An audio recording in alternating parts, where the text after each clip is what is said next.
5ই আগস্টের ছাত্র জনতার বিপ্লবের পর দেশের রাজনৈতিক মানচিত্র আমূল পরিবর্তন এসেছে। একসময় যাদের একটি আঙুলের ইশারায় রাজপথ কাঁপত, আজ তারা হাজার মাইল দূরে কোনো নিভৃত কোণে বসে ল্যাপটপের স্ক্রিনে নিজেদের দলের ধ্বংসস্তূপ দেখছেন। ক্ষমতার সেই রঙিন নেশা মানুষকে বর্তমানের বাস্তব থেকে কতটা দূরে সরিয়ে নিয়ে যায় তার এক জীবন্ত উদাহরণ হচ্ছে আমাদের চোখের সামনে। যে দম্ভের হাসি দিয়ে তারা একসময় সব প্রতিবাদকে তুচ্ছ করতেন, সেই দম্ভই আজ তাদের এক বিশাল অন্ধকারের দিকে ঠেলে দিয়েছে। কিন্তু প্রশ্ন উঠছে, এই আকস্মিক পতনের পেছনে কি শুধুই মানুষের কোনো ষড়যন্ত্র ছিল, নাকি তাদের নিজেদের অতিরিক্ত আত্মবিশ্বাসী তাদের অন্ধ করে দিয়েছিল? আমাদের আজকের বিশেষ প্রতিবেদনে উঠে আসবে কেন ডক্টর হাসান মাহমুদ আজ শান্ত গলায় ছাত্রদের আন্দোলন সামলাতে ভুলের কথা বলছেন, কেন জাহাঙ্গীর কবির নানক স্বীকার করছেন যে 5ই আগস্টের সেই মেটিকুলাস ডিজাইন বুঝতে তিনি ব্যক্তিগতভাবে ব্যর্থ হয়েছেন। আমরা আরও দেখব ওবায়দুল কাদেরের ভাষায় কেন দখলের পতন ঘটিয়েছে অনুপ্রবেশকারী ও ডিপ স্টেটের অনুচররা। আওয়ামী লীগের এই শীর্ষ নেতারা এখন প্রকান্তরে মেনে নিচ্ছেন যে 15 বছরের উন্নয়ন সত্ত্বেও তারা তরুণ প্রজন্মের মনের ভাষা বুঝতে পারেননি। ডিজিটাল মানুষের স্বপ্ন দেখালেও তারা সোশ্যাল মিডিয়ার তথ্যযুদ্ধে হেরে গিয়েছেন এবং ক্ষমতার শীতাতপ নিয়ন্ত্রিত ঘরে বসে তারা রাস্তার মানুষের দীর্ঘশ্বাস আর চোখের আগুন দেখতে পাননি। আজ আওয়ামী লীগ নেতাদের এই গণহারে ভুল স্বীকারোক্তির প্রতিটি পরত আমরা উন্মোচন করব। এটি কি কেবলই আত্মরক্ষার কৌশল, নাকি পরাজয়ের গ্লানি থেকে আসে এক নিদারুণ সত্য? তা জানতে দেখুন আমাদের আজকের বিস্তারিত প্রতিবেদন। টেলিভিশনের পর্দায় সম্প্রতি ডক্টর হাসান মাহমুদকে দেখা গেল। তার গলায় স্বর বেশ শান্ত, কিন্তু সেই কথায় লুকিয়ে আছে এক বিশাল আক্ষেপ। তিনি পরোক্ষভাবে স্বীকার করেছেন যে ছাত্রদের আন্দোলন সামলাতে তাদের হিসেবে বড় রকমের ভুল ছিল।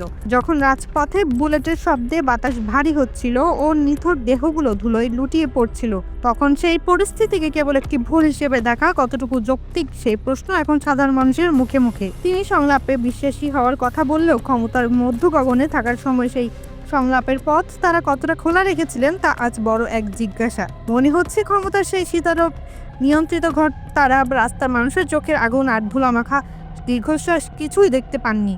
আওয়ামী লীগের আরেক শীর্ষ নেতা জাহাঙ্গীর কবির নানক তার এক সাক্ষাৎকারে 5ই আগস্টের ঘটনাকে গভীর এক ষড়যন্ত্র হিসেবে বর্ণনা করেছেন। তিনি স্বীকার করেছেন যে সেই বিশাল নকশা বা মেটিকুলাস ডিজাইন বুঝতে তিনি ব্যক্তিগতভাবে ব্যর্থ হয়েছেন। তিনি আক্ষেপ করে বলেছিলেন যে শেখ হাসিনা বারবার দেশের বিরুদ্ধে চক্রান্ত ও সেন্ট মার্টিন লিজ দেওয়ার চাপের কথা বললেও দলের ভেতর অনেকেই সেই বার্তার গভীরতা সময় মতো টের পাননি। নানকের কণ্ঠে ফুটে উঠেছে এক অদ্ভুত অক্ষমতা। তিনি জানিয়েছেন, আওয়ামী লীগের কেন্দ্র থেকে গ্রাম পর্যন্ত প্রায় 1,60,00,000 কর্মী থাকা সত্ত্বেও সঠিক সময়ে তাদের কাজে লাগানো যায়নি।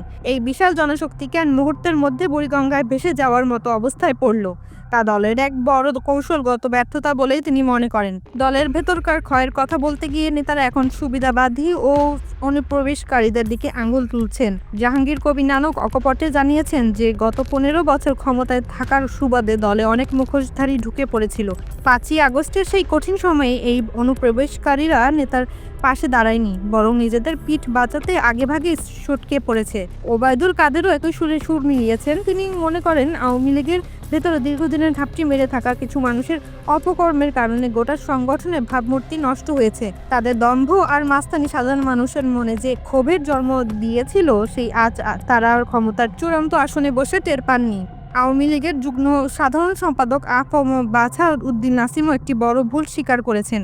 তিনি বলেছেন, তরুণ প্রজন্মকে নাকি কেউ বিভ্রান্ত করেছে। কেউ বিশ্লেষকরা মনে করেন এই স্বীকারোক্তিটি আসলে তাদের নিজেদেরও এক বড় পরাজয়। এর মানে হলো ডিজিটাল বাংলাদেশের স্বপ্ন দেখালেও তারা তরুণ প্রজন্মের মনের ভাষা পড়তে পারেননি।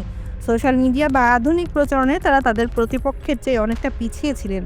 কোটা সংস্কারের মতো একটি ন্যায্য দাবিকে রাজনৈতিকভাবে সমাধান না করে দমনমূলক পথে হাঁটা যে তাদের সবচেয়ে বড় ভুল ছিল, তা আজ দিনের আলোর মতো স্পষ্ট। মৃণাল কান্তি দাসের কথায় উঠে এসেছে এক অন্যরকম আক্ষেপ। তিনি স্বীকার করেছেন যে গত 15 বছর সরকার উন্নয়ন নিয়ে এতটাই ব্যস্ত ছিল যে সংগঠন গড়ার দিকে তারা নজর দেওয়ারই সময় পাননি। বড় বড় ফ্লাইওভার আর মেগা প্রজেক্টের ভিড়ে নিয়মিত কর্মী সভা বা রাজপথের রাজনৈতিক চর্চাগুলো ঝিমিয়ে পড়েছিল। ফলে উন্নয়নের সেই ঝকঝকে লাল গালিচার নিচেই কখন যে জনবিচ্ছিন্নতার ফাটল তৈরি হয়েছে তার নেতারা খেয়াল করেননি। ওবায়দুল কাদেরও পরোক্ষভাবে মেনে নিয়েছেন যে অনেক জায়গায় দলের প্রকৃত নেতৃত্ব ছিল না। মাঠের কর্মীরা যখন বিপদে পড়েছে তখন তারা তাদের পাশে কোনো অভিভাবক খুঁজে পায়নি। দিল্লির নিস্তব্ধতায় আজ অনেক নেতার কানেই হয়তো একটি প্রশ্ন বাজে, আর কি কোনোদিন সেই গালিচায় পা রাখতে পারবেন? ক্ষমতার দম্ভ যখন শূন্যে যায় তখন মানুষ ফিরে তাকায় তার পুরনো ক্ষতগুলোর দিকে। ওবায়দুল কাদের বা ডক্টর হাসান মাহমুদের মতো তারা আজ যতই বলেন যে ভুল ভ্রান্তি তো থাকবেই, কিন্তু ইতিহাস সাক্ষী দেয় ভুলের মাসুল যখন রক্ত দিয়ে দিতে হয় তখন সেই দায় কোনো ষড়যন্ত্রের তত্ত্বে ঢাকা যায় না। তারা এখন স্বীকার করছেন যে দলের ভেতরেই নাকি অনেক ডিপ স্টেটের অনুচর ছিল যারা দলের ক্ষতি করেছে, কিন্তু প্রশ্ন হলো 15 বছর ধরে তারা কেন সেই জাল চিনতে পারলেন না? ক্ষমতা থেকে পতনের এই গল্প আসলে অতিরিক্ত আত্মবিশ্বাস ও মানুষের আবেগ বুঝতে না পারার এক করুণ দলিল। আওয়ামী লীগ নেতারা আজ যা বলছেন তা হয়তো তাদের নিজেদের ভাষায় ষড়যন্ত্রের অংশ, কিন্তু বাংলার মানুষের কাছে এটি স্রেফ এক অস্তিত্বের লড়াই। ইতিহাস কলম দিয়ে নয় বরং রক্ত দিয়ে লেখা হয়। আজ নেতাদের কণ্ঠে যেসব ভুলের স্বীকারোক্তি শোনা যাচ্ছে তা কি সেই সব নিথর প্রাণগুলো ফিরিয়ে দেবে, নাকি এই নিস্তব্ধতা থেকে তারা নতুন কোনো শিক্ষা নেবেন? সময় হয়তো তার বিচার করবে, কিন্তু বর্তমানের এই অবস্থা আমাদের মনে করিয়ে দেয় জনগণের ম্যান্ডেট ছাড়া ক্ষমতার সিংহাসন কখনোই নিরাপদ নয়।